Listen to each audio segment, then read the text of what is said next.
DD214 Network podcast is for mature audiences only. Any videos, music, or entertainment not originating from DD214 Network is used and covered under Section 107 of the Copyright Act of 1976, also known as fair use. Opinions expressed are our own and do not represent any DoD or U.S. government entities as a whole. This podcast is for entertainment purposes only. Viewer and listener discretion is advised. You are no longer alone now, because we have you.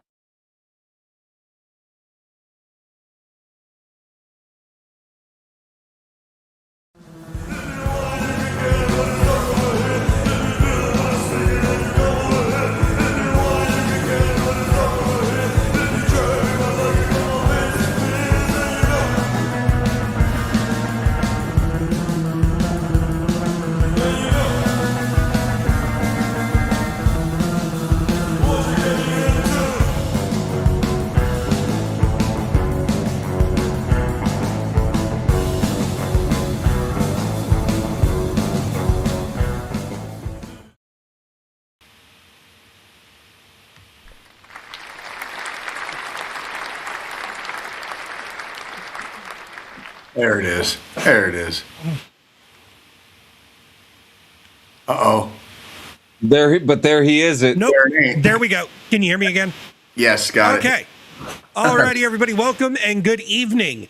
This is the DD214 Network podcast hosted by John Clean Sanchez, Jay, the number one cocksmith, and myself, Joe Tex Collini. Y'all better look the fuck out today. Our crayons are sharp, the box is full, our bottle of glue is topped off, and our helmets are on tight, baby. We about to rhythm with the tism. Let's get this fucking episode rolling. Absolutely. I gotta say, lately you've been having so many audio issues. That's your fucking karma for all the fucking jokes you motherfuckers have been putting on me for the last 5 years. Pressing all your fucking buttons, John. Pressing all your fucking buttons, huh, John? And Gio's next. Gotta play with the buttons, don't you? Don't you? So that was actually self-induced. I accidentally remember, John, how I was talking about how I was starting to have the USB-C problem with my mic that you had. Yep. But unfortunately, my mic's out of warranty, so I'm going to have to buy a new one soon. Yep. I knocked into the fucking USB-C cord, and it fucking came out a little bit. That's what she said. Well, and I was just gonna say, 9 times out of 10, maybe even like 95 times out of 100, it's usually operator error, anyways, right? Usually, not always, but usually. We hate admitting when we're wrong, don't we? We fucking hate that shit. Yeah. Yes, we do. Yes, we fucking do. Man, we got a lot going on in the world, and outside of it too. And outside of it, which is pretty kick-ass. Well, first off, did you guys watch the launch? Yes, I not live. I watched a replay. Of it. We got to watch it live. It was badass, emotional. This was Artemis 2, right? Artemis 2, and then Artemis 3 flies out to land on the moon in 28. Yeah, I watched Artemis 1 live. Going on with my with my kids. I watched Artemis 1 that one launch, and then I watched the replays of this one, and I've been keeping up with the news on it. So as of right before the show started, they lost connection right now with Artemis 2. It was an expected loss of signal though. And what this means is that right now they are currently on the other side of the moon. Jay's favorite part, the dark side. Dark side. So right now, the NASA stream right now is just playing a bunch of like documentary stuff regarding Artemis, the Artemis program. But this was the last position that we got to see before. What's going on, Jay? Before they lost signal. So before the show ends, we should hear that they're back in contact. Yeah. Hatefulness, good to see you. Freaking still love the name. Fucking love that name. I'm all about that shit. Yeah, and too simplified. It's too simple. It's really cool. I mean, the last image that we got to see before the signal loss was an image of the Earth and the moon together, and you can see the Earth in the background, like with a crescent light on it. And I mean, the NASA photos that they've been putting out about this have been incredible.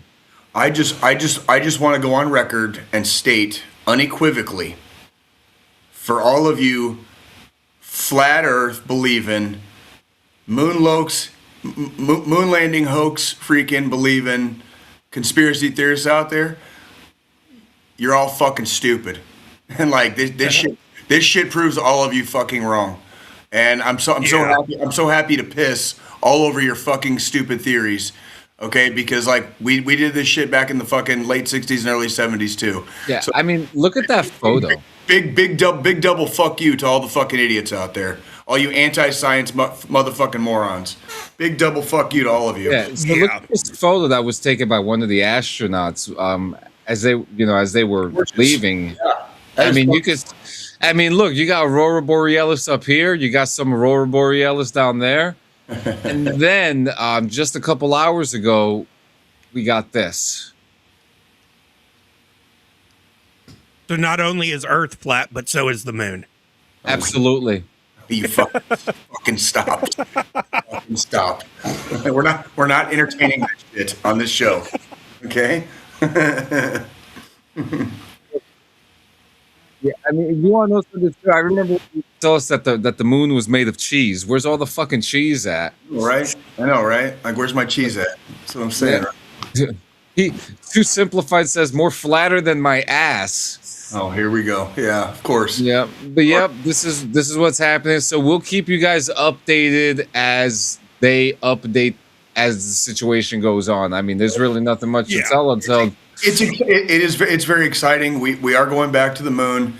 I personally think we should have been doing this about 25, 30 years ago, but I'll take it. I'll take it. I'll take it. And it is exciting shit, and we do need to be doing stuff like this because there are places within our solar system that source. Yeah, well, there's places in our solar system we have yet to explore. And we don't know what shit's going to be going on, down the road. So it's not a bad thing to have an idea what's in our neighborhood. But space is a very big place, and it's a very scary place. And there's all kinds of shit that they have to account for. Sending people to the moon and back safely is like a military operation times 500. Yeah. I mean, like legitimately, like times 500. It's like every last bolt and switch, every last thing has to be accounted for. Contingency plans for the contingency plans. Like you got to find the right people. All that shit. Go ahead, John. I wonder what they're doing right now because we don't know what's happening at this moment over there. I'd be taking pictures. Yeah. That's part of the mission. They have to take pictures. My understanding is I was kind of a space nerd when I in my early days, early youth. But my understanding is all of the astronauts that went around the dark side of the moon said that the stars look like fucking crazy because there's no. They were saying that. They were also saying that the colors. They were saying that there's a lot of colors out there, and that they were saying that there was at one point I was watching the broadcast and the female astronaut that's up there was saying that when she was looking at the Earth, that the Earth was putting out a bigger light than what they were seeing from the moon, and that it was incredible. And they were talking about that. They were talking about Victor Glover, the head astronaut, I believe he is, was talking about. Oh, what was he saying? That he saw that when looking directly at the moon, that he saw like blue and brown, brown and green hueish spots on it, and it's very interesting, because now we're only 2 years away from them actually landing on it. Yeah, this is basically a test run for the landing, because they're gonna have to have a landing module very similar to like the Apollo missions, and they're gonna have to have a lunar module that's still circling the moon while they're also down on the moon. Yep. So by going around the dark side of the moon right now, what they're doing on this mission is it's basically a test run. For can we loop ourselves around the moon before heading back to Earth? While next time, obviously not this time, and next time there's going to be a section of it will detach and go land on the fucking moon. Yeah. While the lunar module will stay in orbit, basically around. Yeah, and I think the plan is to kind of like loop it around and then like throw it back like a rubber band in a way, right? Ish, yeah. They absolutely in space travel they absolutely use what they would call like a gravity slingshot. Yes, because I know that's what they're talking about with Mars. That's how they want to do it. Mm-hmm. They want to, because the big plan for the moon is to harvest helium-3. So that they have it. So that they have until they find the next thing that they need, and we'll find a way to harvest that shit. But we'll already be there. You know what I mean? This is what throws me off, though, because like they just announced that the rocket that's going to Mars is going to be nuclear powered. Which, if you ask me, when really thinking about it, makes perfect sense. I don't think there's any other way, because fuel. If you think about fuel consumption, how much can they carry that they can actually use? Correct. And I think that's a big part of it. And then if you wanted to use like what was that show we watched, For All Mankind? Yep. Oh, and it just came back with season 5 when they came out with those big giant solar arrays to catch like that takes a lot of space. That also takes a lot of space. And if those things get damaged, and a lot of weight. Yeah, and if those things get damaged, so like to me, as far as technology we have right now, nuclear power, once you get your rocket blast out of our atmosphere, once you're actually in space, you can like flip a switch and go over to nuclear and use nuclear power for like thrusting and stuff like that. You know what I mean? Yeah, that would make a lot more sense. I think it does make more sense because, again, like we said, weight distribution, space. All they need is a couple rods or whatever they need, or however they're doing it these days to keep it stable for it to be used as energy. I don't think people realize quite how far away, like, not only we are from the moon, but how far away we are to like Mars. If we're going to try to like land on Mars, people don't realize how long and how far that fucking trip would actually take.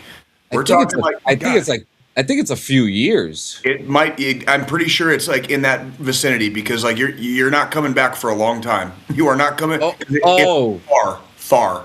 They're saying approximately 6 to 9 months. Is that one way?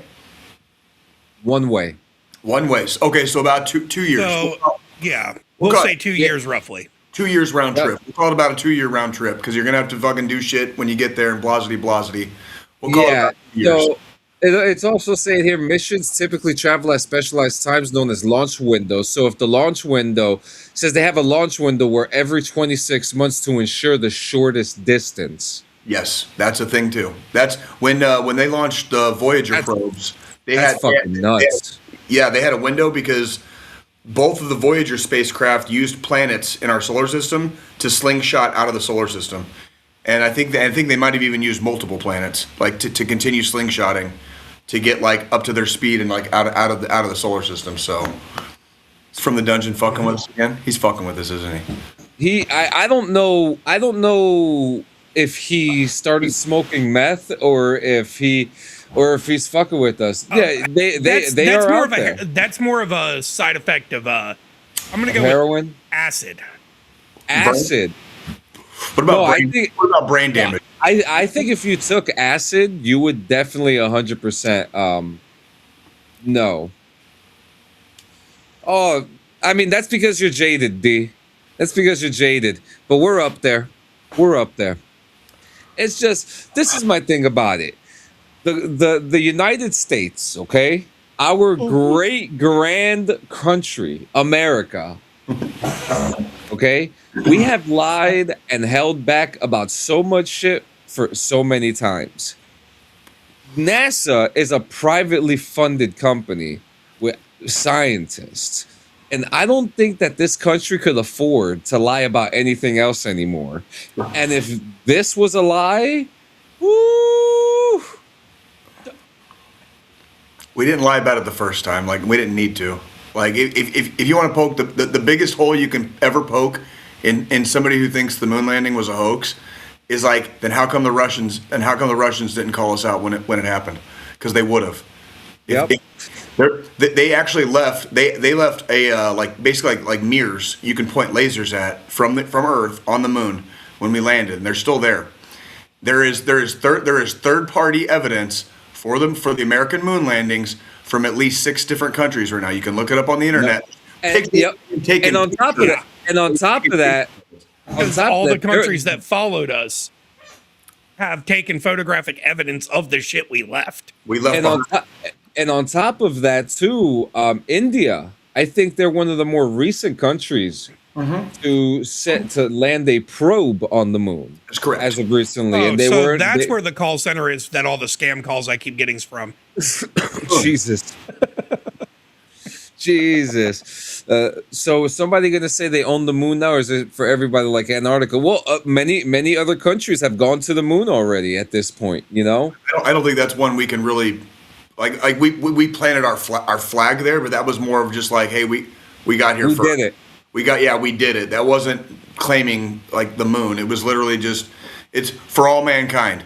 For all mankind. Yeah. You know, it's just funny because for all mankind, they went to the dark side of the moon too. And from the dungeon to the aliens question, we'll figure that out eventually. We'll find out in 45 minutes when they come back.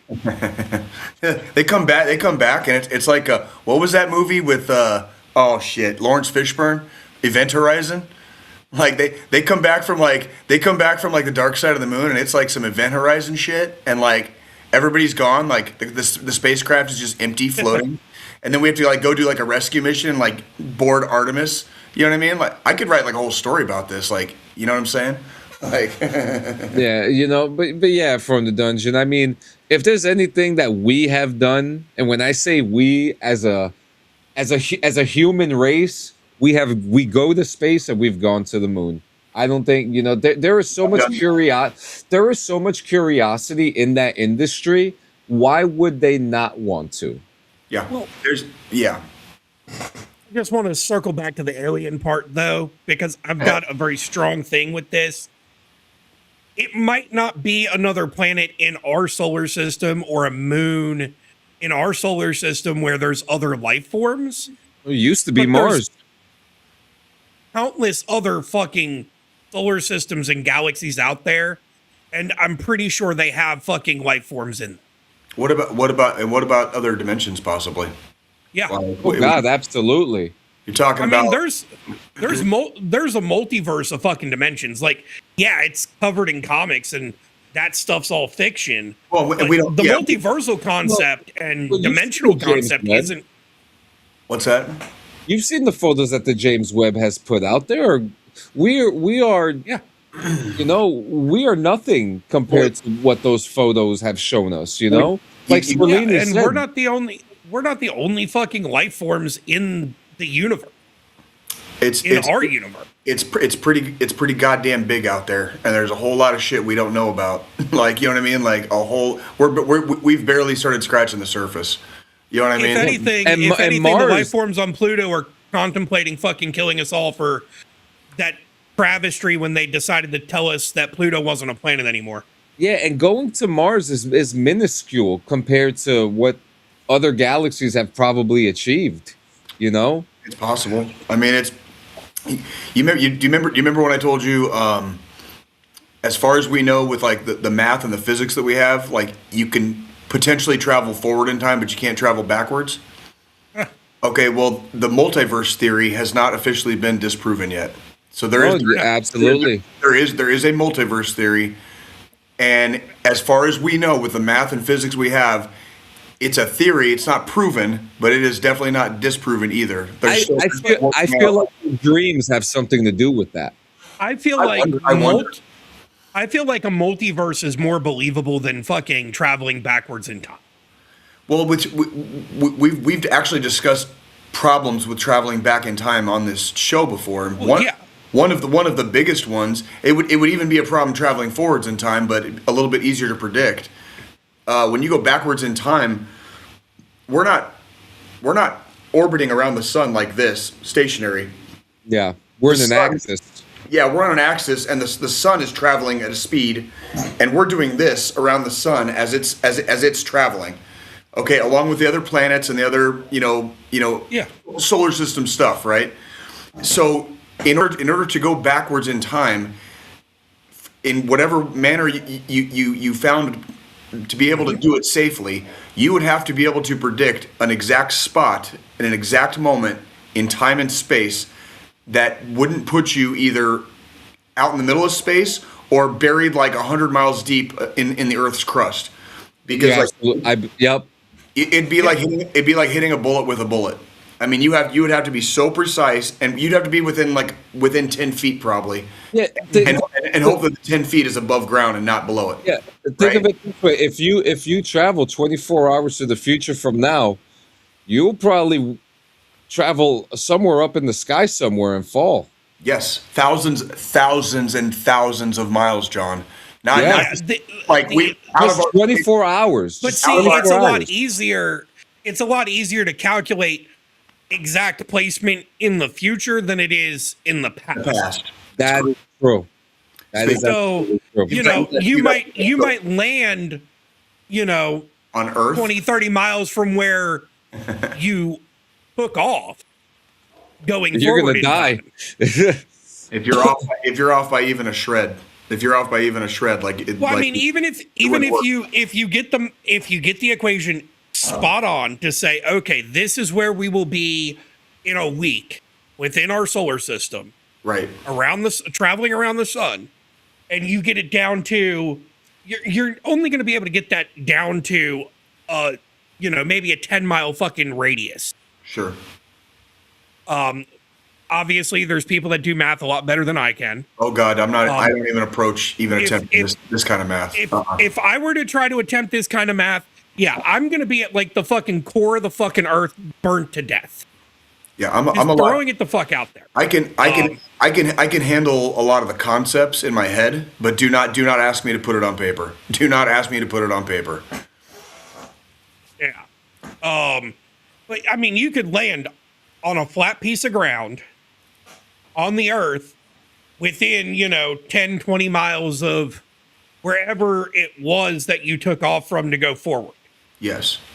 Now, going backwards, that's going to be a lot trickier because then you have to look at a lot more fucking charts, more fucking astronomical data, because you have to calculate in exactly where, like, if I wanted to go back 6 years of my life. What vehicle are you using? There has to be a vehicle. Like, we have to keep this bag of meat and bones safe for the journey, right? So, like, there's going to have to be some kind of a medium and a vehicle to pass through the medium. Would it be a vortex? Would it be a wormhole? But and then what are you going to pass through that thing with? Because something has to protect us. Otherwise, we're not going to. We'll probably come out like looking like a paint stain. You know what I mean? Like, that's where like time travel is really. But a multiverse, if you could just step through like a doorway in a multiverse, and a different multiverse that was almost identical to yours, just on the other side of the door, that would be more plausible to me, where you're stepping into the universe next door, basically, because that Earth is already in the same place and same position as the one you're leaving. So it wouldn't exactly be like time travel; it would be like dimensional travel. So you guys don't think time is a man-made construct like birthdays? Well, it had to be found out, right? It had to be discovered. Well, I think the time had to be figured out. Here's my thing. That's how we mark. That's just how we mark stuff. But here's my thing. What makes a birthday man-made, though? Like, that's actually true. Because maybe like the first concept of it. Well, I mean, the first concept of it, and like keeping vital records. Yeah, that's all man-made. But you always have a day you're born. Well, yeah, or like no matter what time of fucking before they had calendars, they'd be like, you were a springtime baby. You were a springtime baby, Yeah. And that year there was a big snow the week after you were born, and that was the last snow of winter before spring fully came in. Like whatever. It's like that's I would have been a winter baby. You know what I mean? I was born. I would have been a summer baby. I was born smack in the middle of winter. You know what I mean? So, but I mean, again, it's like, after calendars, which, yes, calendars are a man-made thing. That was kind of, but I don't really feel like birthdays are necessarily man-made, because everybody's always, for the entire existence of the human race, had a birthday, a day they were born. How it was tracked, totally different. Yeah, look at that. They're back. Safe and sound. No aliens. Integrity, we have you loud and clear. Tell me. That's badass. That shit, man. Houston, we have you the same, and it is so great to hear from Earth again.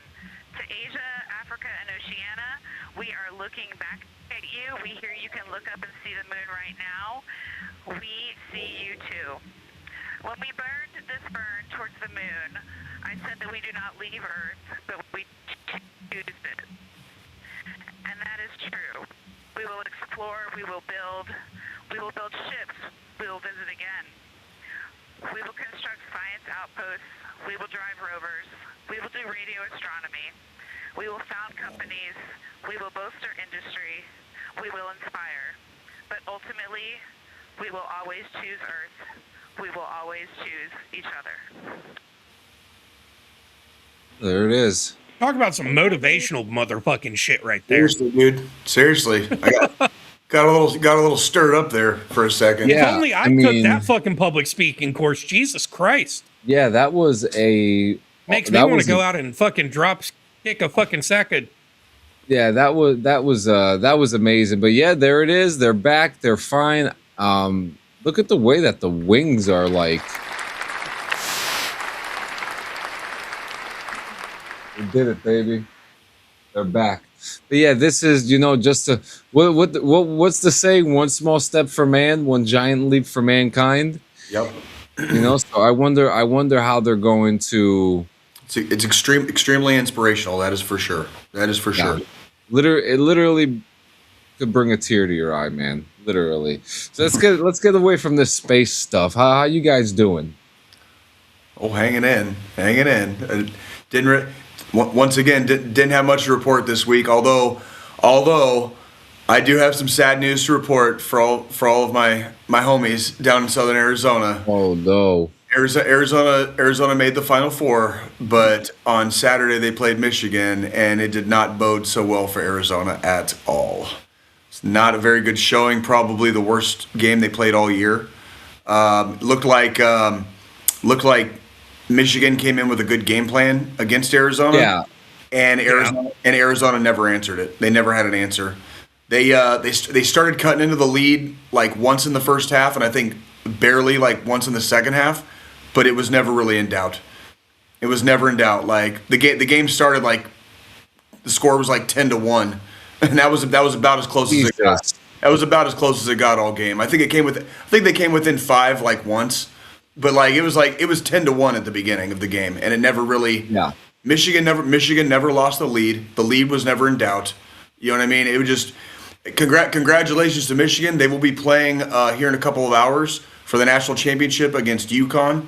Congratulations to all 4 Final Four teams, including my Arizona Wildcats and the Illinois Fighting Illini. It's a hell of an accomplishment to make it to the Final Four any given year. I was a little bit disappointed because my team up until Saturday had only lost twice, and honestly, I watched them play quite a few times this year, and they played good ball. Y'all played your hearts out. Like they played their hearts out. Saturday just kind of shocked me. Even if we had lost the game, I thought it was actually going to be more of a game. Michigan owned that shit. They own the court. They own the inside. They own the rebounds. They own the fucking 3-point shooting. Arizona couldn't get right fast enough, and they didn't. And they faltered. Yeah. And they fell hard, but that's March. I'm just happy. Yep. I'm just happy we made it, right? Like so. Yeah, well, speaking of sports, the fucking baseball season's kicking ass this year. Lot of newer names coming out the woodwork, like this one guy from Chicago named Munetaka Murakami. The dude's slamming home runs. Like it's nobody's business. Shohei Otani's at his best. Aaron Judge is at his best. Mike Trout just got injured. I think Bobby Witt's. I don't know if Bobby Witt. I don't know exactly how he's doing. I haven't really kept up on the Royals the last couple of days, so I might need an update on them. I got Bobby Witt in my MLB The Show team. He's great. Yeah. You know, but yeah, the season's looking pretty good, man. I mean, lots of fun things happening with the season. We just had opening day here last Friday for the Yankees. Yankees are, I think, 7-2 right now. Have you ever gone to an opening day? No, never. Interesting. Have you ever thought about it or wanted to? Always wanted to. I've just, Yankee Stadium. Fucking expensive. I bet you money that a Kauffman Stadium opening day is half the price of what the New York Yankees opening day probably is. Well, we could probably check those numbers, but like I would be interested to see those numbers because ticket wise, you might be right. Concession wise, I think it might be close. Concession new stadiums rook you, man. Well, dude, it's and that's one of the biggest. So, like, do you remember? It would have been it was last year. Obviously, I went to like 2 games, but there was the one game I went to with a buddy, and the second game I caught like a wild hair on like a fucking Wednesday night or something, and I was like, I got stir crazy in the house, and I was like, fuck it, the Royals got a game, so I Ubered my ass around the corner to the stadium, went to the box office, got a ticket, and just walked in and just sat down and watched the game because I just wanted to get out of the house. But I mean, I only went to 1 game last year. If that gives anybody kind of an idea, like, because if you go to a ball game, I mean, we're not even talking about tickets. Like, not even counting the ticket prices. Like, if you go to a ball game, like, expect to drop about $100 minimum. Expect to drop about that's minimum. That's off the top. That's off the top. Yeah. $100 minimum. That's if you only get a couple things to eat and a couple things to drink, right? Yeah, because we know water's $5 at the fucking stadium. So, dude, when I see tall cans at the stadium, at both stadiums, like going for like $16-17, I'm like scared. Yeah, man. That shit's scary. It's something else. It's something else, man. But yeah, it's looking good. I'm excited for the season this year. Very excited. What about you, Scolini? You got a new truck, man? Yeah, I mean, outside of that, just fucking like usual work. We've been trying to stay home. I think all 3 of us have been kind of like settling into like a little groove. Like not stuck in a rut. We're not talking about being stuck in a rut. We've just all been kind of like everything's kind of like the dust is kind of slowly settled a little bit from like shit that's happened in the last 3 to 5 years or whatever. You know what I mean? And we're just kind of like. We chill a lot now because what do we got? $25 to $30 for a 16-ounce. Fuck that shit. Yeah, exactly. Yeah, that's crazy. Insane. Well, $16 or $17 is fucking insanity, fucking too. And now, mind you, I do think at Kauffman, I think you get 24 ounces for that. But that's still a fucking ripoff. Ripoff. You know what I mean? Think I don't drink beer. Dude, you're lucky actually, because like it is pretty tasty, and if you like it, like it's like even if I'm at a ball game, you want more than a few. It's like, man, I'm at a ball game and I'm like, fuck, I don't want to pay like $20 for a freaking beer, but fuck it, fuck it. Yeah, but Scolini, go ahead. Yeah, I mean, got the new truck. The wife's kind of she likes the truck. She's kind of annoyed because it's already turned into a new hobby for me. Adding shit to it, doing some stuff to kind of make it look a little bit nicer and shit. We just got it. I mean, the reason I wasn't here last Monday, I'm not sure if you guys spoke on it. I didn't fully go back and rewatch the episode. But we picked it up last Monday, and after getting it, I've already put around like $400-500 into the fucking truck on accessories and just some shit to kind of make it look a little nicer. Yeah. What you get, Joe? A Ford or a Nissan? Neither. Fuck that. A Chevy, a Dodge, fucking Toyota. All right. Toyota. Yeah, all right. Toyota's good. Well, I mean, my sister-in-law and brother-in-law work at the Toyota dealership. Yeah. And we got a good fucking deal on a 25 Tacoma. Let me do the share.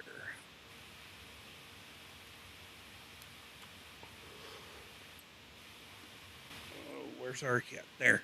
So yeah, I mean it's. I like it. It's nice. So I mean, some of the things I've done so Spacious. far is, like the badging on the side here. I put blackout overlays on it, so it's not chrome anymore. Put some seat covers in today. The way the seat cover thing came to be, the father-in-law actually, he picked up some seat covers for his new Tacoma that he just got, and then he didn't like the blue coloring, the blue in the seat covers, because his truck's already a blue, and it just didn't.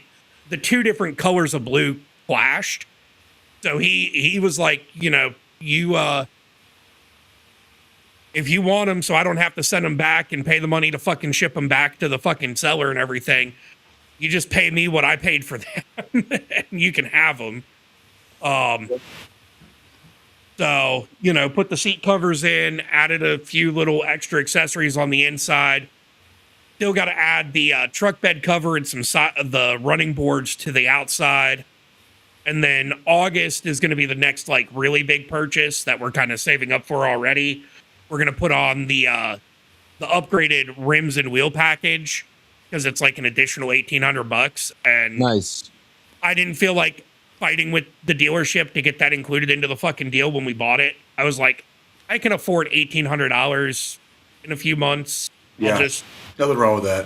Take your save up time. the fucking money and pay it outright versus I got a couple. adding it to the fucking car loan. I got a couple of smallish home projects around my house that I've noticed, and I'm like, okay, I could do this, but each one of them is going to be a fair enough amount of money where it's Little pocket burner. Yeah. well, in other words, I can't do it all at once. I can do one here, one here, one here, one here until they're all kind of shored up. You know what I mean?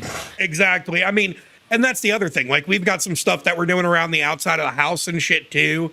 Like our fucking flower beds, our landscaping right in the front of the house. I've got to pull all that mulch up and shit, put fresh mulch down because it's old. It's starting to it needs to be fucking redone. I've got some outside stuff that I've really been. And that was kind of the inspiration, because when we went to look, initially we were like, oh, we'll just go back into an SUV, like a mid-size or a full-size SUV, like a Toyota Highlander or a RAV4. And then I was like, you know what? The more I think about it, we really could use a fucking truck right now. We've got all this shit we need to do outside. Yep. I'm going to have to go fucking get, They're convenient. truck bed or two of fucking mulch.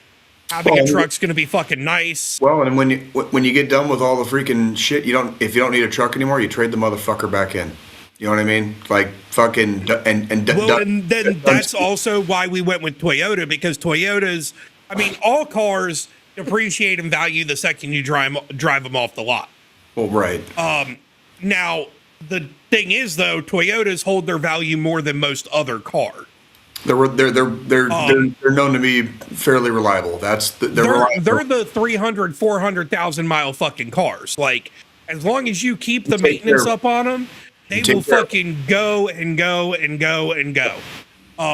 Because, we went to trade in our Kia to get the truck. We currently now have two vehicles because the Kia depreciated so much in value in the 2 years we've had it that it's only worth $10,000, and I still owe $30K on it. Fuck that. So, yeah. Yeah, I was just having a conversation today about. So it just, we have two vehicles now. So we've got the smaller, more gas efficient vehicle for if we need it. The only issue is the transmission starting to go on it. And a new transmission for it is fucking $15K. Might as well get a new car. Yeah, that's the problem though. He still owes, and it's not going to get any trade-in value. That's the problem.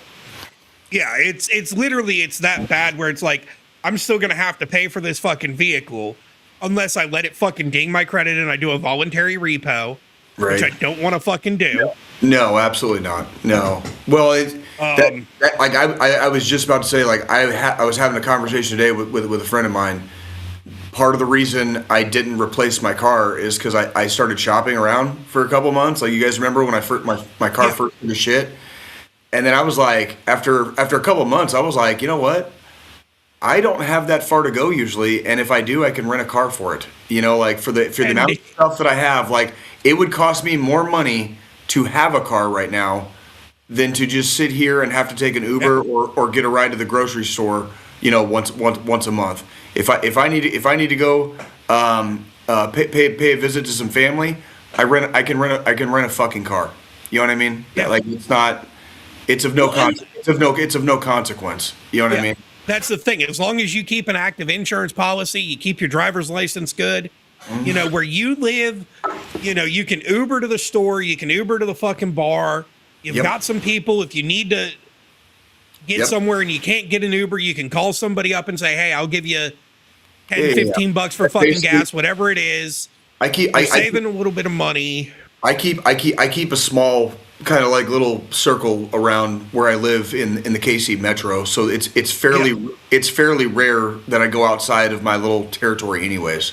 So it's kind of like if I'm staying this close to home while I'm here for at least for the time being, you know, like I don't have a reason. I'm not making a car payment right now. I'm not filling my car up with gas, you know, once every week or two. I'm not paying insurance on a vehicle. You know what I mean? I'm not doing, you know, regular scheduled maintenance like changing oil and rotating tires.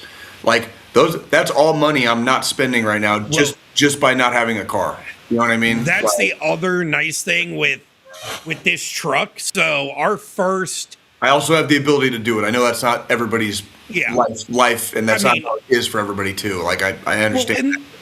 And that's the thing. Like with our truck, I mean, I can do an oil change. That's not a problem. However, you know, because we went through the dealership that we went through, our first fucking 2 years of fucking oil changes are free. That's good.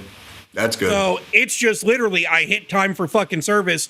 I schedule an appointment. I go up there. My brother-in-law fucking does the oil change. I don't have to pay a fucking dime. Well, it's like even when knowing how to change oil, knowing how to like change brakes, change rotors, stuff like that, you can know how to do it all day long.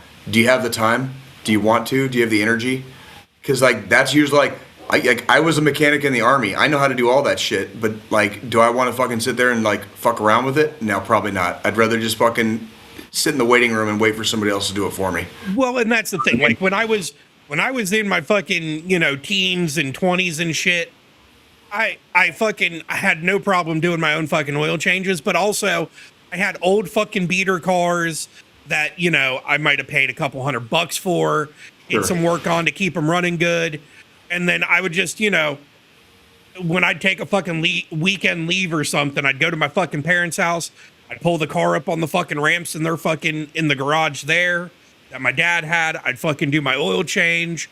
I'd fucking, you know, top off all the fluids. I'd fucking do that shit myself. Now, I have a fucking teenage daughter that's fucking always wanting to fucking do shit. It's just easier for me to fucking take it to the dealership and say, hey, I need you to do this, this, this, and this. And fucking, you know, I might have to sit in a waiting room for 2 hours or whatever. But during that 2 hours, because I always schedule them during the workday, and then I just bring my fucking laptop with me, and I sit there and I fucking work while I'm waiting on them to fucking do it. Right. Yeah. It is what it is. It's like... it's just more convenient. It's just more convenient. Yeah. I love it. I love it. What'd you do this week, John? You do anything? I got myself prepared for the re-release of Starfield tomorrow. Okay. So I'll be doing re-release. That. Yeah, it's so they you know how Cyberpunk had their whole 2.0 thing happen? Yeah. So Starfield's doing the same thing, and they're coming to PlayStation tomorrow. So I decided, well, the game is too powerful for me to play it and stream it on my PC. So I got it on PlayStation to pretty much play it fresh. You know, like I did the first day, and then when I go through it, I'll play it with mods again. But I'm excited to see some of the new updates. At least now, the one thing you could do is fly between planets now. Okay. Without fucking loading screens, which was a Bethesda staple. You know, which was the big problem with the game. But we're going to see. I'll have an update for you next week. I'll be streaming it on Twitch and on my gaming YouTube with some stuff. I do got to say, in gaming news, like, I've been up GTA 5 Online's ass, like, the last few weeks. And, like, I got to say, I checked it out on PS5, the PS5 version, and I was doing some of the police missions on there. Pretty cool. I didn't know that was on there. So from you know my whole story with that game. Like, played it since launch. You know, I've quit on it. I've quit on that game multiple times for years at a time, in between playing it. But I've played the absolute fuck out of the game. They've definitely patched some stuff and made some stuff better in the what I would call like the online servers. They've made some stuff better. I would still give them some bad marks for, you know, when it's like artificially hard. You know, when you're just trying to like grind a mission and they make it like artificially hard. You know, that's kind of a Rockstar thing. And my wife likes to do that to me every once in a while too. But you know, that's right. Yeah. So it's not every mission. It's not all the time. But I would still deduct a little bit for that. But from the last time that I played online, this is after you and me knew each other, John. It was still kind of shitty a few years ago when you and me played a few times. It's like they've gotten it's better now. I think it's like way better now, where it's just like you basically do what you want to do in that game, and like I've almost reached my goal to where once I like lock down this last purchase that I'm about to make, I'm just gonna be fucking around and playing missions and, you know, going on. What purchase is it? What business? It's not a business. It's just a mansion. Just gonna get a mansion. You're going for the mansion, huh? I've already got nightclub, bunker. I've got five. Yeah. I've got 5 like illegitimate businesses, or 6. You know, 6 illegitimate businesses. You dirty dog. Well, the cool part is, like, once I get that mansion, I can shut all the businesses down and just put everything there, and just do the nightclub and the bunker, and like I'll be set for the rest. Like, I can literally just fuck around. Once I have that mansion, it's over. Like, it's over. Yeah, I usually do the bail enforcement job. That's my favorite one. I don't know if that one's pretty cool. Other than that, my wife and I. So remember last week I was talking about a show called Jury Duty. Yes. So now I could actually explain it now that my wife and I have actually watched it now. We went in and dug into the James Marsden season 2. Okay. So James Marsden is one of the actors in the show. He's not the one getting pranked. Okay. So for a little context, right? Obviously everyone knows what jury duty is. So they set up this scenario where I guess they rent out the courthouse or something, or an area that they do court in, and they got the whole setup. They have a judge, they have the bailiff, they have, you know, the whole jury, the plaintiff, and the defendant and everything, right? And so they go through this whole ordeal about how this guy got super plastered at his job and ruined a bunch of T-shirts by pissing on them or something like that, and he printed the wrong thing, and that. I can't go into, if you're gonna watch it, I can't spoil this because the thing with the shirt was actually super hilarious. But each person is a personality, so at some point, like, you feel like you're watching The Office, right? Okay. Because it's filmed just like that. But every single person is an actor except one person, and that person has no idea. They're just surrounded by assholes, basically. That it's a fucking show, and that it's they have no idea. How did they make that happen, though? How did they get the person to be? So we're up to the last episode right now. We've gotten to the reveal where they revealed to him, oh, this wasn't real. But the episode the last episode that we're watching now, which we're going to watch after the show, is them explaining how they did it, which they started off by saying that they put over like 5,000 ads on Craigslist and Indeed and all that stuff. And they went through a bunch of people and they picked this one guy to do it. And that they were super intricate with the whole process and made sure that nothing got leaked. There were no mistakes. And everything was improv. Like, even at one point, the guy who's getting pranked, his name is Ronald. I'll give you two instances. He's talking, James Marsden comes in, and he's looking at him, he goes, don't I know you from somewhere? And he's like, aren't you from X-Men? And he goes, yeah, you know, Enchanted, Westworld. He brings up these two shows, like, the movie and Westworld, like, so many times. And it's like, are you nuts? So he plays like, James Marsden is like James Marsden times 10. You know, he plays like an asshole actor, and like he really does a really you could tell it's kind of like exaggerated in a way with him, but like everyone else is so pure. Like there was a moment where this guy was nervous. He was like, oh, I don't want to do this jury thing, and what do I do? And the guy Ronald, the guy who they're pranking, says to one of the actors, he goes, oh, you know that Peter Griffin thing where he said he was racist and they got him out of jury duty? The guy was like, that's a good idea. And like, yeah, and the plaintiff is an African-American woman, and this little skinny four-eyed white dude goes up on the thing to explain why he's not good for jury duty. He's like, I'm racist. And everyone's like, what? And the judge is like, who told you that? And throughout the show, this guy's like, I wonder what made me say that. Why did I say that? I'm gonna say, like, the scenario sounds pretty fucking hilarious. Yeah, absolutely sounds pretty fucking hilarious. Yeah, every single person has a role to fill, and that's what makes it so interesting, because everyone is a different personality. It really makes you feel like you're either watching a show like The Office, or you're watching a reality show with a bunch of insane people. Right. You know. Very, very, very good show.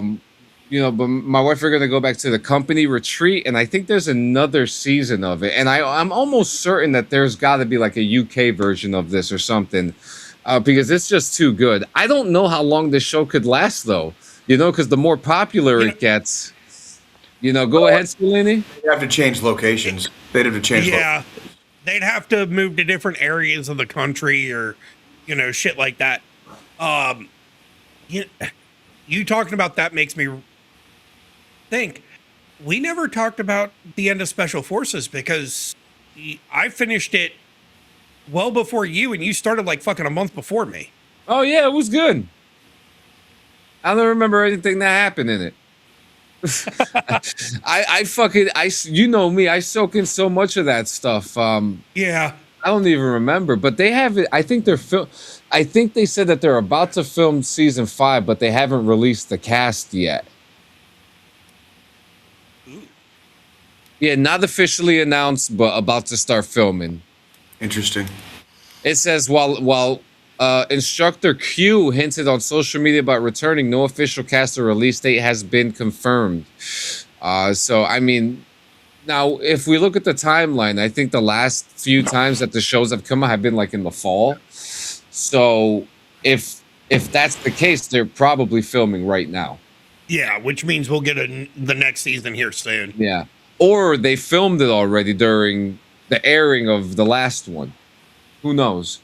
You know, but that would be a nice that would be such a nice treat. I can't wait to see what asshole fucking celebrities they bring in this time.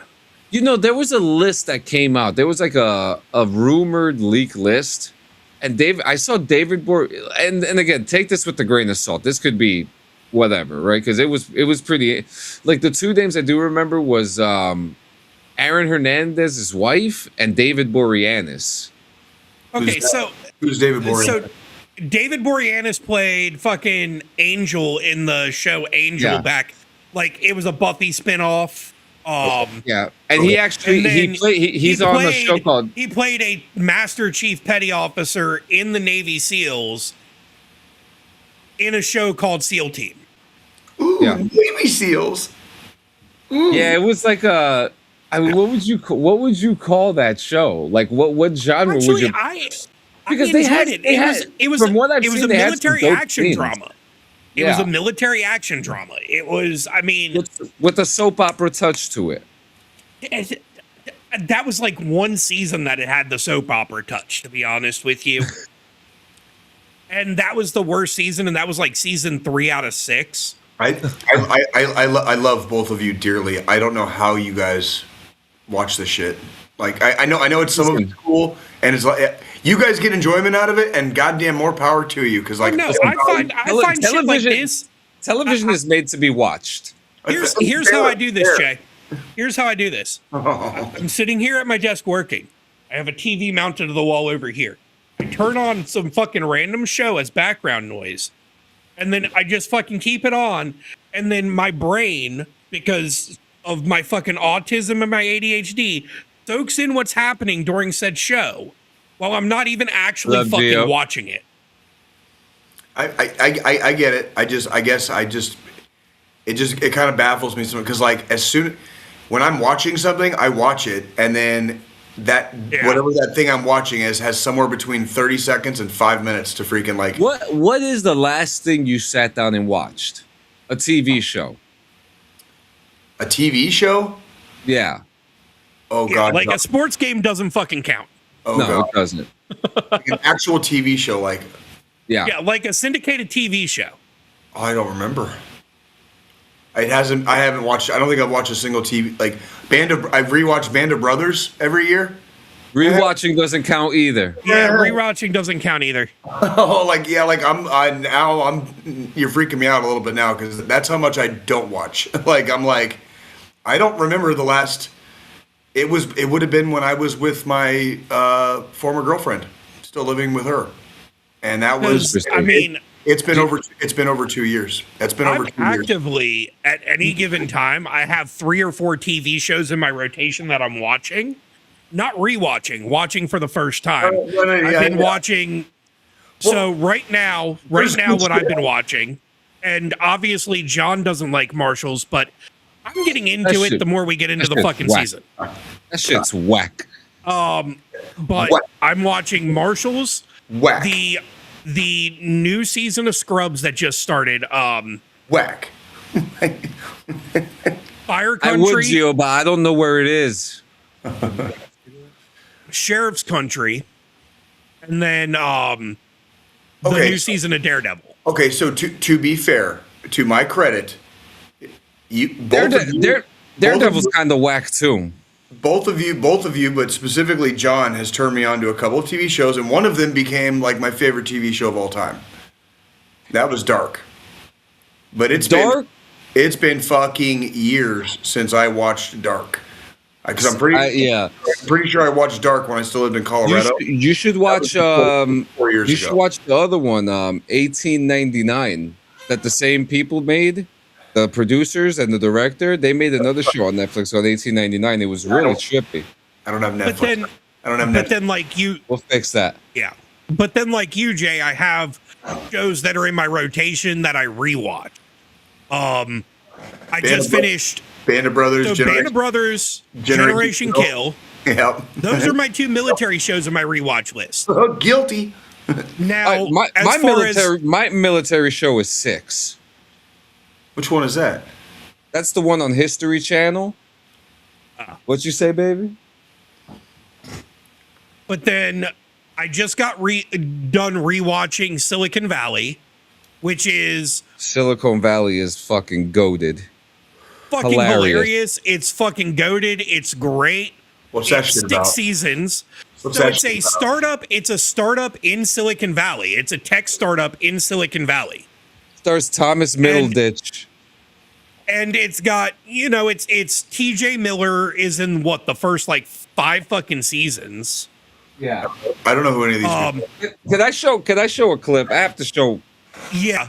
But it's a tech startup, and it's going through what it takes to get big in Silicon Valley, where all the big tech companies are, and all the headaches and fucking bullshit that tech companies have to go through in their infancy. Okay. the ups, the downs, the having other companies come after them saying, oh, what you're doing is actually already patented, or you worked for me when this was when this stuff that you're, it's properly pronounced silicon. People that say silicone are fucking dumbasses. I guess I'm a dumbass. There's a difference. Silicone. Silicone is what my fucking wedding ring's made out of. Silicon is what fucking the processors and fucking the CPUs and shit are made out of that run our fucking mobile devices and our computers. So and Jay, all the fucking technology in our fucking lives. So Jay, check this out. So this is a few seasons in when like their company kind of like gets going. Okay. Check out this scene. It takes a while to read. Oh, this was season 5. After every commit. I mean, they haven't, but Wow, that audio sucks. Uh-oh. remarks. You know, it being the first day and all, just to set the tone. Oh no, you got to watch. Ladies and Don't gentlemen, fast forward through Richard this. Hendricks.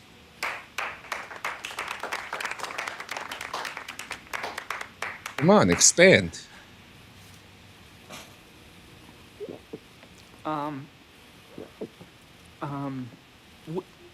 It's great to have him.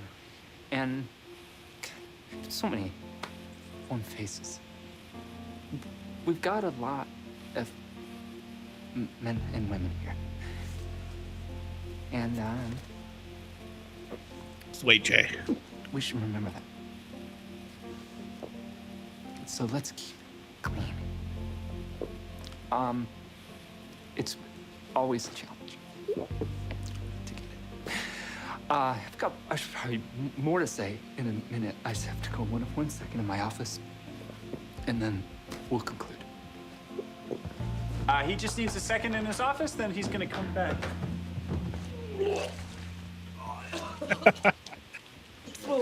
This is not the scene. Everyone okay? No. Richard, I know money's tight, but I think I might invest in a modesty panel for your desk. Oh yeah, you're looking for the fucking glass one. Where he fucking. So before this plays, Jay. Yeah, let me look for it Miller. real quick. You watched Deadpool, right? Yeah, I've seen Deadpool. Yeah. The bartender from Deadpool. Yes. Yeah. That's Sarcastic. T.J. Miller. Sarcastic asshole times 10. Yeah. Yes, that's T.J. Miller, and in this show, he's also a sarcastic asshole times 10. Surprise. All right. So he's been the main character. Richard has been coding endlessly at for like days or something like that. And this is what happens. It takes a while to read a whole commit. They've been cheering after every commit. I mean, they haven't, but it's great.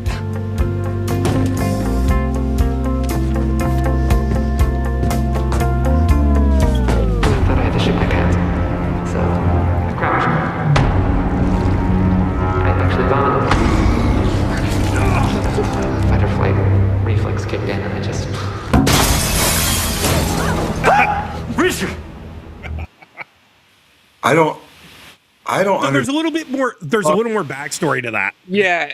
So he was coding for a couple days. Yeah. But guy in got an IPS? episode, no, he's a tech startup CEO that shouldn't be a fucking CEO. I'm gonna throw that out there. He has 0 people skill. He's like the typical. The best way to put it is that South Park episode where they made fun of the fucking Warcraft guy in his fucking basement. Yeah. He's that kind of tech person. Okay. Well. Okay. There was like, but there was like, is the whole show about him, or like it's a bunch of other people too, or like It's him and his initial team that founded and they live in a house together. They live in a house with him, and he's founded this this company. They're his initial coding group. and he's all TJ like, Miller owns TJ Miller's character owns the house, and he calls it a think tank. And he automatically, if you come up with a viable product, gets 10% of your company. And he fucking brings in this fucking Asian kid named Jin Yang who doesn't know how to recycle the fish, so he throws the fish in the sink in the disposal, the sink disposal. Yeah. So he's throwing the fish inside the sink disposal, and then like, yeah, it's crazy. And then there's and then the later whole on, fucking he disappears, and then Jin Yang fucking fakes his death, gets fucking access to his property and all of his fucking assets, and just This shit sounds off the rails.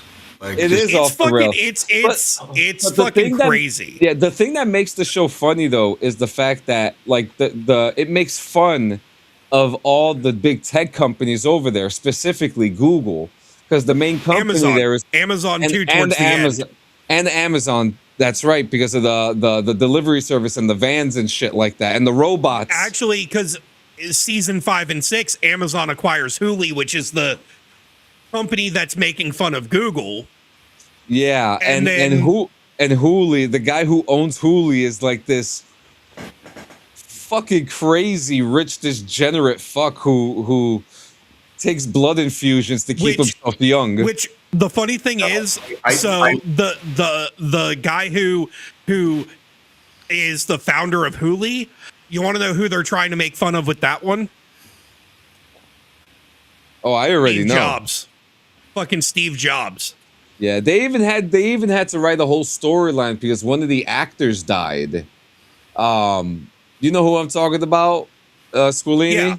Peter Gregory, the guy that played Peter Gregory, actually died in the middle of all the fucking show going on. In the So they peak of had the to do show. a whole fucking So they had to do a whole storyline where they killed off his character after he died. Viciously too.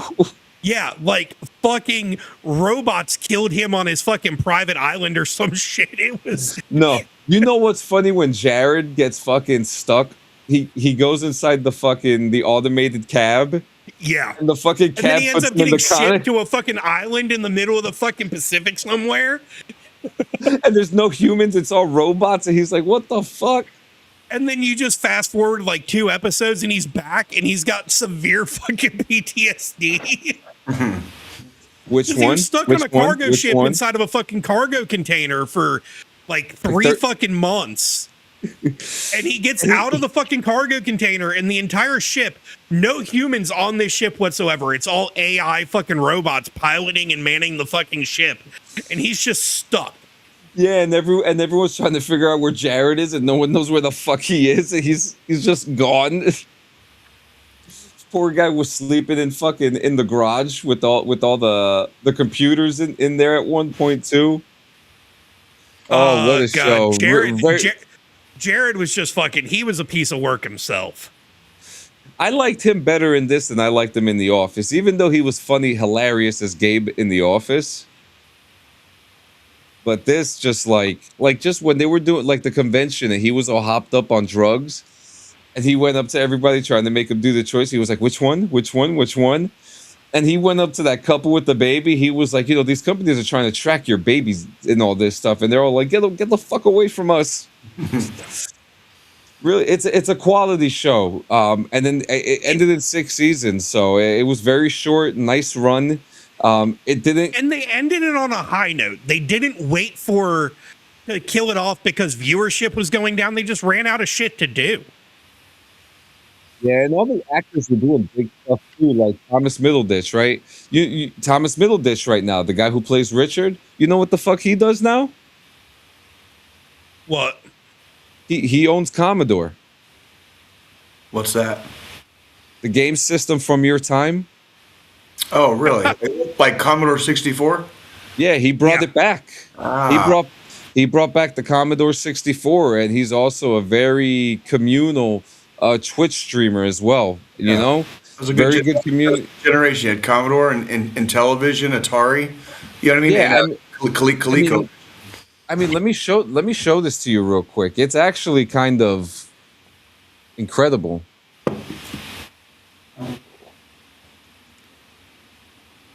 Here you go, Commodore.net.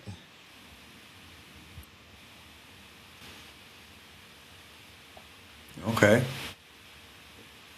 Look, they got the original one right here. And then, like, the thing that makes this thing so special, too, it's got all the original pieces Ports along on with the original ports, along with obviously an HDMI, Ethernet, some USBs in there. But it's That's a pretty one neat. of one, dude. That's pretty neat. One of the first fucking computers right there. Yeah, it's kind of cool too when you have, when you're someone like an actor or something, you got the money to dish out for something, to invest in something that can last. That was here generations ago, but that can last another few generations in the future. Me and Gio were talking about this a couple of weeks ago, how just important it is to bring stuff like that back and just keep the essence of gaming alive. There's stuff that, excuse me, there's stuff that I had. I want to say like early childhood, going into like late elementary. Like some of that technology, like, hasn't really gotten any better or worse. It's just like it's still the same. Yeah, so, like we were already there when I was a kid. You know what I mean? Like I know a lot of people don't keep landlines in their houses anymore, but it's like landline phones. I mean, like that was like, I mean that's a big deal as far as like technology wise. Yeah. And people still use it, but you're right. It's at least what, a 2%. Oh yeah, of households. My internet provider keeps trying to fucking get me to fucking sign up for a fucking landline, and I'm like, I have one. I don't use it. I have family members that have them, but they literally keep them just in case like the internet goes out. Like that's where they keep them. They keep them for purposes of like if the internet goes out, like if my phone gets lost that day, you know what I mean? Like they have a phone in the house. That's basically that's the gist. My thing is, so like with my internet provider, if I were to get their fucking landline, it plugs into my fucking internet router. So if my internet goes out, I don't fucking have my landline anyways. Yeah, no. That's not That's not the kind of land. I'm literally talking about like a landline. Like you're not. You're not plugged. You are not plugged into the internet. Like but see, most providers, like unless you never fucking disconnected it to begin with. Most of the providers now, that's how their fucking landlines work. Oh, then I tell them to fuck. Dude, then we're gonna pirate some shit, dude. Like, that's why I'm not paying fucking for a landline. Like, where's Radio Shack? Where's Radio Shack? You know what I mean? Also, there's only one left. We looked it up. No, we looked it up, and there's like 2 in fucking Kansas City. Yeah. Or really? There's 2. Yep. There's 2 small electronic parts stores that have contracts with Radio Shack that still sell Radio Shack related equipment. I think you can still buy shit off the website. The website is activated. It's still active, and you can order from them. They got all kinds of cool shit back in the day. Well, I mean, that's just like, fucking Finger Hut. Finger Hut's still a fucking thing. I'm not sure if y'all know that. That was kind of I'm not so them. You remember we had Sears Roebuck, which was, a catalog you could get and order shit from. Sears, I know. Yeah. But Finger Hut kind of came afterwards when Sears started doing more storefronts versus ordering from a catalog. And Finger Hut was a catalog where you could fucking order shit too. Hell yeah. But yeah, Radio Shack's still around. It's just now web-based. Yeah, they still got a lot of cool Amazon shit. Of fucking electronic components. Yeah, they still got a lot of good shit, man. I see the 2-way radios too. That's something I've been wanting to get into. I want to buy some ham radios and two ways. Oh, I done told the wife one of the things I'm doing with our truck is I'm putting a fucking CB in that bit. You should. I really, because if you get a CB and I get ham, would we be able to communicate? I more want to get the CB so like when we're traveling to like Tennessee and shit, I can talk shit to the fucking truckers. I actually wouldn't mind getting a CB. Convoy. Yeah, I mean, those things are pretty cool. Like the radio frequencies and shit like that. You can't go wrong with it. You honestly can't. Even if you were to get a CB and I had a CB, as long as we got ourselves on the right frequency, we could fucking talk. Because I mean, really, it just works off of it's shortwave fucking signals, but the more antennas between you and the fucking person you're trying to communicate with. Yep. you can still communicate long distance with. Yeah, that's why I'm really curious about ham radio. I've been really looking into them. They're not expensive, right? But they have these handheld ham radios now too. Really? Yeah, which are really cool. Let me show them to you.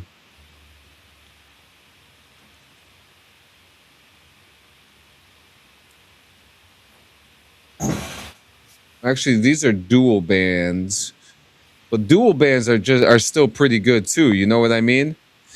I mean, if they're cross country and they work, why not? Can you hear me now? Can you hear me now? Yeah. I've got some two-way radios here at the house. I got for me and my kids back in the day. Nothing special, but I think they go up to like a mile. You know what I mean? So. Yeah. Here we go. $270. That's not bad. Hell no. Use that, get lost in the forest a little bit, you know? Why not? You would still have to get a ham license to operate that? I think so. Here in New Jersey, you need a fucking license for everything. Yeah, I don't know about Missouri, but Missouri has some weird fucking laws too. Like I know for everything that we're like the Wild West on, they got some like weird ass fucking like we have like all kinds of crazy ass taxes and shit that like other places don't have. You know what I mean? Like there's all kinds of weird shit and like rules out here. Like I know what you mean. Like it's something else, man. It's something else. It really is. So what else we got before we get out of here? I don't know. Did you guys see we got that fucking pilot out of Iran?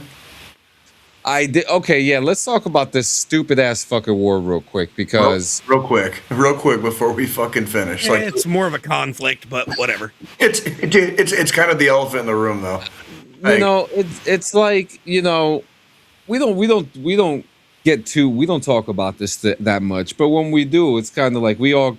And I think, and we haven't even spoken about this offline, but I think we all could kind of agree, be all on the same page about what this issue is, and it's pretty fucking stupid.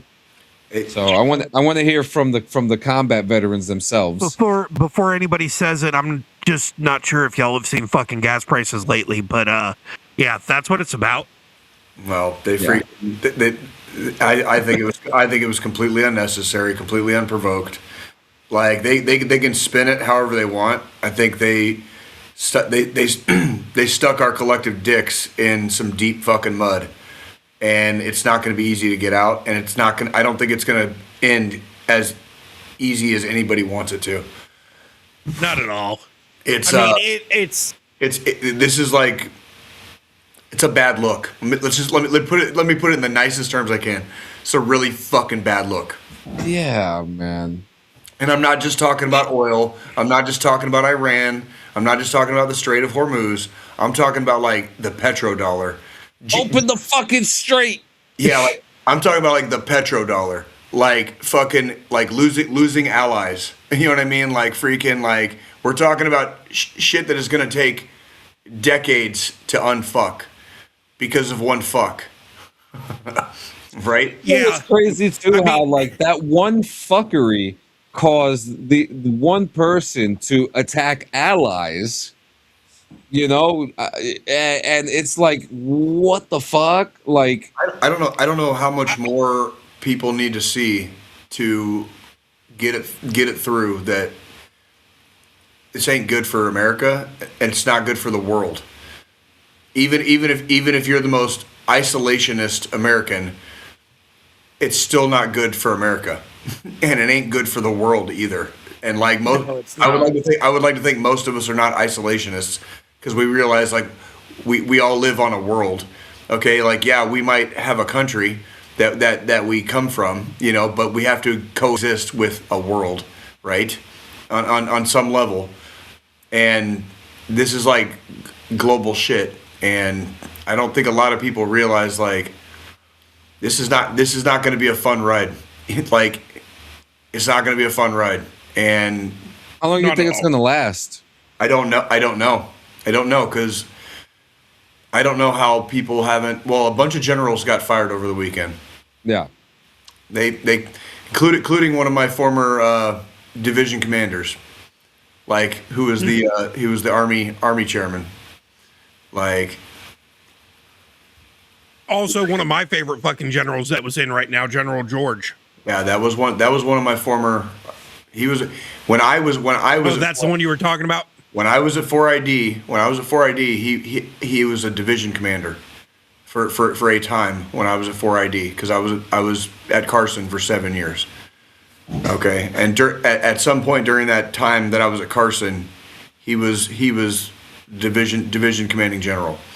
Yeah. So I've served directly underneath that guy, at least in the chain of command. Obviously, he's way the fuck up there at that time, but but yeah, you were under him in a way because he was in my chain of command. If I went to the board and they said, "Give me your entire chain of command, starting with your lieutenant," you would go all the way up, and he would be the last one said. Well, it would be him, and then the freaking chairman of the Joint Chiefs, whoever, unless he happened to also. Yeah, but anywho, but yes, that's. Yeah, but yes, he was in my direct chain of command. It's funny that he was responsible. You're talking about your direct chain of command, and then I'm like one of my favorite generals, and it's the exact same guy. Yeah, well, he's been around for a while, and like the dude knows his shit. Like he's not.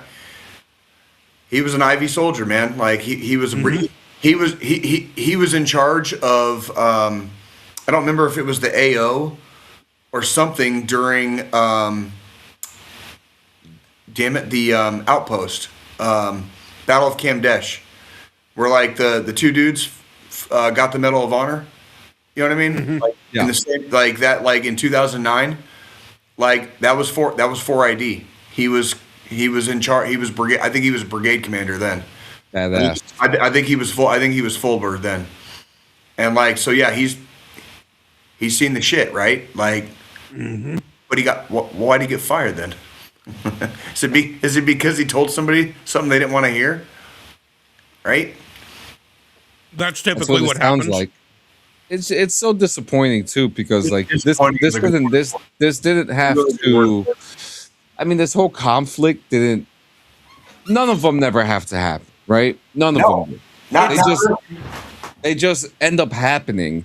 You know, for whatever reason, oil, gold. Pussy, whatever it is. Somebody not releasing the Epstein files. I don't know. Like, whatever. Yeah. Well, it's kind of funny that, we completely forgot about that, too, you know? It's kind of funny that, like, Bondi and, like, the Attorney General fucking, the Attorney General gets fucking fired, and these generals all at the same fucking time. And Kristi Noem's husband's a cross-dresser. Yeah, I saw that. He's got some nice tits. Dude talks so much shit about that community. Lo and behold, isn't it shocking? A bunch of fucks end up being total fucks behind closed doors. Isn't that what a fucking shocker? Color me fucking shocked, right? Like Jesus Christ. Who's that old fuck that looks like Tim Kennedy that keeps on saying he's gonna go to North Carolina and get our troops back? Who is that guy? I wish a motherfucker would come to my state. He's got white hair. Oh, what the fuck is his name? He's old as shit. He's old as shit.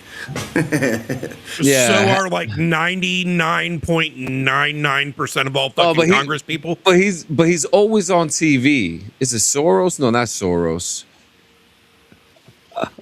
Oh shit. Oh damn. I'm not repeating that comment.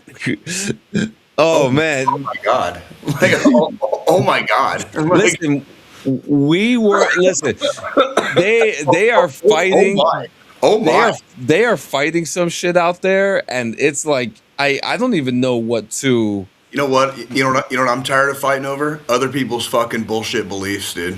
I'm tired of fighting over that fucking shit. I can tell you that much. I can tell you that fucking much right now. Okay? Like I don't care what any individual believes. but if you force me into a fight over your bullshit fucking bullshit, like I get a problem, and I'm not just talking about one or the other or the other, okay? But there's three big ones, and as far as I know, they all pretty much believe in the same God, right? And like we're still fighting over this shit, and why? And why? Because somebody else fucking believes something different than you. Like, it's so sad. Like you said earlier, disappointing. It's so fucking disappointing, man.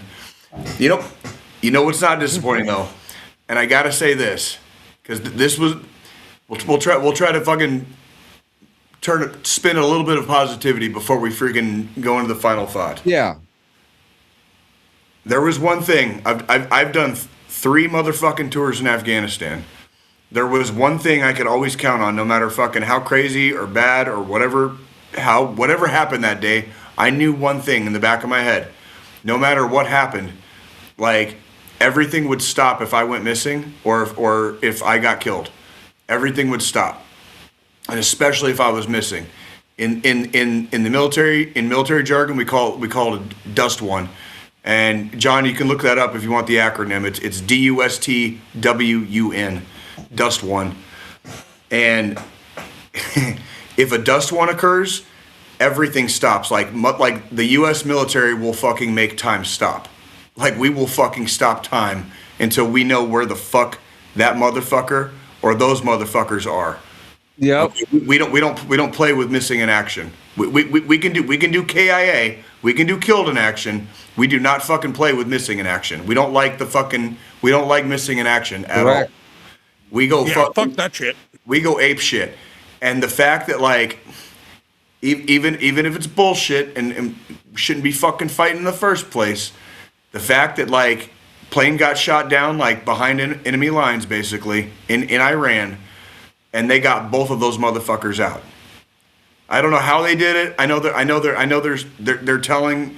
I know that there was that they found one of them in a hideout or someplace, something like that, right? I know they had to leave behind some equipment. Like, they had to blow. It's called bipping. It's called, like, where you blow it in place. They had to bip some stuff, but they got them. They got, as far as I can tell, they got them all out. And there is something to that. When I was serving, when I was active duty in the Army, and especially when I was downrange in Afghanistan, I knew no matter what happened, motherfuckers would not stop, and they would still they would even stop time to come find me. If it was that bad, everything would stop. The whole world would stop until they knew where the fuck I was. And, like, that I could take heart in. Like, we have some bad mamma jammas. We have some bad motherfucking mamma jammas in our services. Okay, multiple services. We got some bad mamma jammas. I got to serve with some of them. Okay, and that's some real ass shit. You know what's crazy? When you type in the word Dustwind on fucking on Google, Bo Bergdahl shows up. Yeah, that is a Dust One. Yeah. What's the for everybody? Give them the acronym. What it stands for, please. Duty status, whereabouts unknown. Duty status, whereabouts unknown. That's in other words, MIA. And we do not. We do. That's like fuck. That's we like do not play with that shit.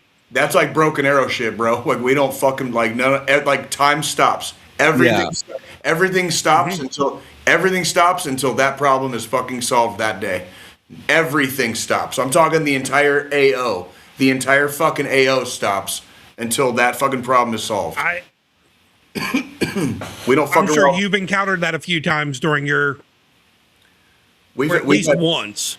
I've been in some experiences. At least one experience, if you want to call it an experience.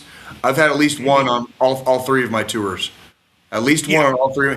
People. I was going to say it's not. People died on all 3 of my tours. Not necessarily our people, but there was a couple of our people that did die on my tours.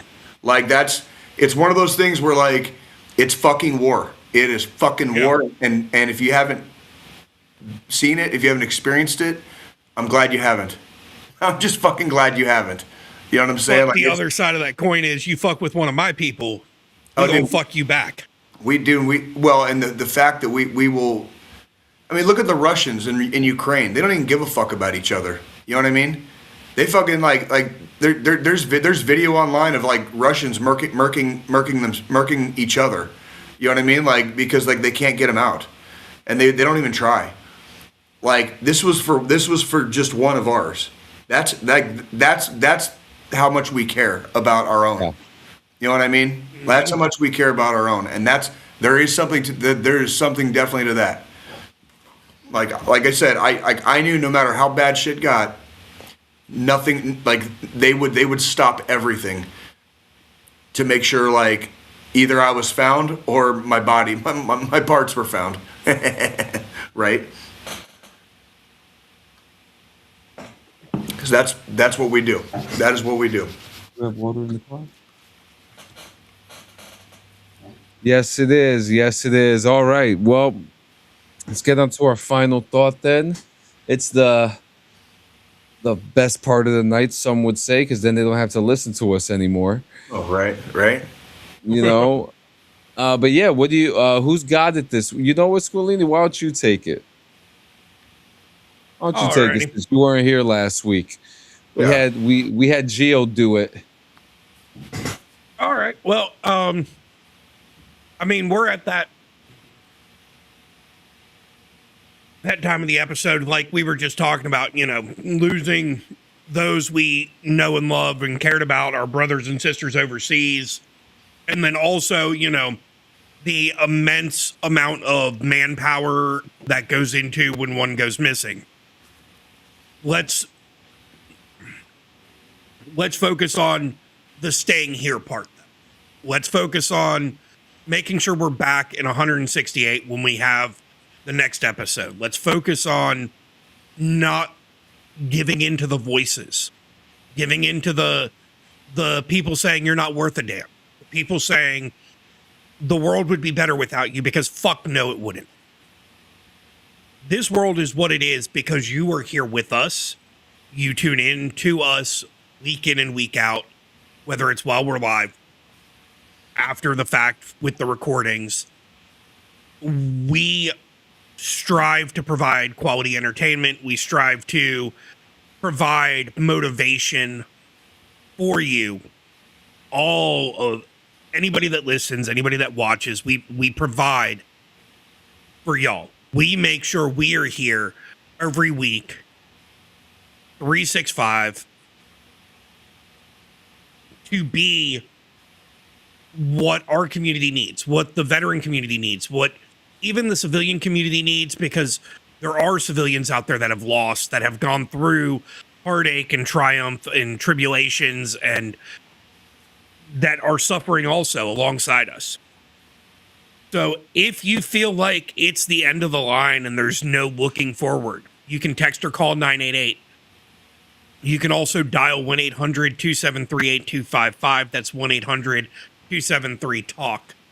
With that, that is the National Suicide Hotline. They have licensed specialists available to listen, provide resources, get you the help you need. That way you're still here with us tomorrow and the next day and the next day and the next day. Some people ask for 24 hours. Some people ask for 2 days, 3 days. We ask for a whole week. If we can do it, so can you. And if you need anything and you don't feel like reaching out to the hotline, reach out to a friend, a family member, someone you can confide in that's just going to be there, be a sounding board for you. Reach out to one of the three of us. We're available. There's plenty of people out there that fucking care. Just don't succumb to the voices. Don't succumb to the taunts and the depression and the feel like there's nothing left. Because there is. There's always something at the end of that tunnel. Today might be a hard day, but tomorrow might be easy. Don't give up. I fucking love it. I fucking love it. Thank you, Joe. That was beautiful. That was beautiful. Well, guys, you already know where to find us. Same bat place, same bat channel.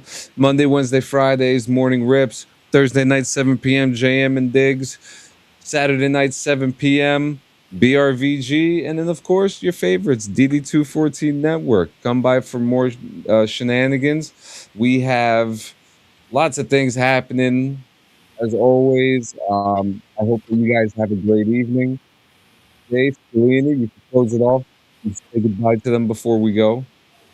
I hope everybody has a good week. I definitely look forward to seeing you guys next week. Enjoy the springtime. It is April. We just passed Easter yesterday. Yep. Easter was yesterday. Springtime is here. Enjoy it. Go have some fun. Go get laid. Freaking be responsible. Okay, get home safe. Freaking do your thing, kids. Just do it. Wrap it before you tap it. Don't drink and drive. Yep. If you're gonna punch someone's lights out, just think about the consequences before you do that. Don't add to or subtract from the population. You know what I mean? If you end up in jail, make sure to assert dominance right away. That way, you don't become the one being dominated. Right. Yeah. And as always, guys, make sure you drink your favorite beverage, not affiliated. Everybody sing! Your mama straight up to the stove. Tell that bitch to bring home a fake coat. Hip hop for me. We'll see you guys next week. Have a good night. Guys, be good.